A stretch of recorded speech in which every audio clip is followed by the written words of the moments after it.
هنا الخيامية.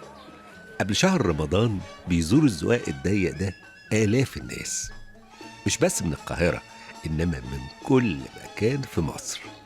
وفي قلب كل واحد هدف نبيل وجميل، هو إنه يقتني زينة من ريحة رمضان يفرحوا بيها ويفرحوا بيها الأهل والخلان. وصدق اللي قال رمضان في مصر حاجة تانية، والسر في التفاصيل. الخيامية هنا سوق عمرها أكتر من 500 سنة، وهي زي ما هي.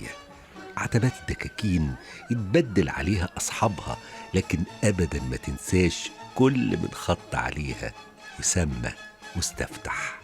محظوظة محظوظة لأنها على بعد خطوتين من حاجات حلوة كتير، خطوتين من الأزهر، من الحسين، من باب زويل أو الغورية.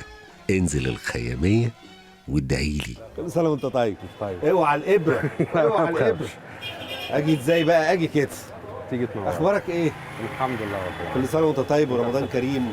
الله. ودايما باجي ألاقي عندك حاجات جديدة ومختلفة. إيه بقى اللي بتعمله؟ ديت قطعة قديمة آه. موجودة في متحف ماليزيا. طب ممكن نفردها كده؟ قطعة دي كام في كام دي؟ ديت مقاسها تقريبا متر في متر لسه دي و80. هتكمل اهي متخططة. الرسومات بتاعتها متخططة اهي بتاع مخرمة. مخرمة صح؟ لا، هي في الأول بتتعمل على الاسطمبة.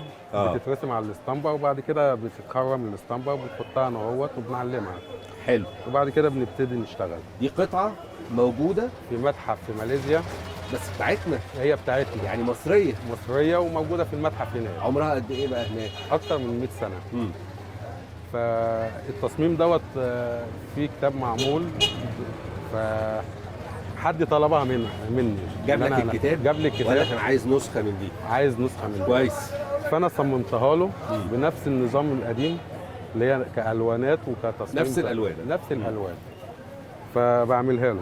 بقالك قد ايه بقى شغال في القطعة دي؟ دي شغال فيها بقالي حوالي شهر ونص. ما بتعملش غيرها؟ ما بعملش غيرها. والله يعني عشان تعرفوا بس ان شغل الخيامية ده شغلة صبر، شغلة حب.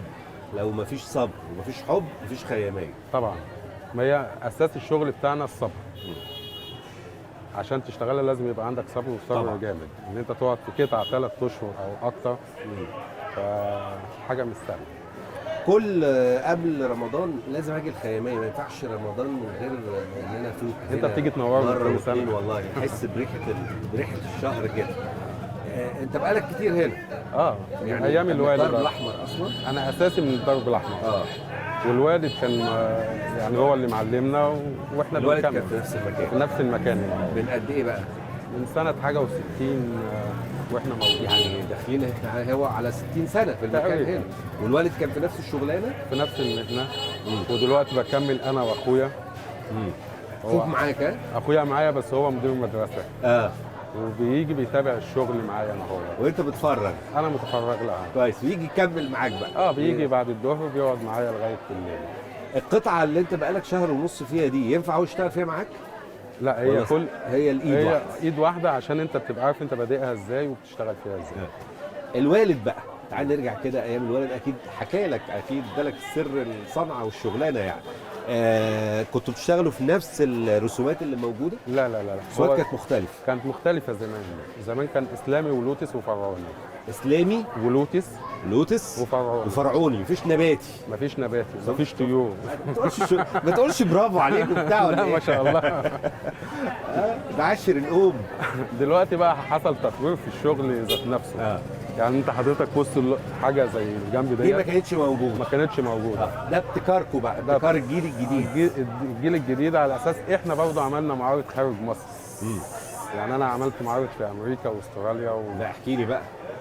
هرجع تاني للوالد، بس نرجع نروح امريكا واستراليا وفين؟ انا لفيت دول العالم. لا دي حكايه بقى. استراليا. حصل ده ازاي؟ عن طريق مدام اسمها مدام جيني بوكر. ايوه. جيني بوكر ديت كانت مرات السفير الاسترالي. تمام. جات لي نهوت وشافت الشغل، حست ان احنا مش واخدين حقنا.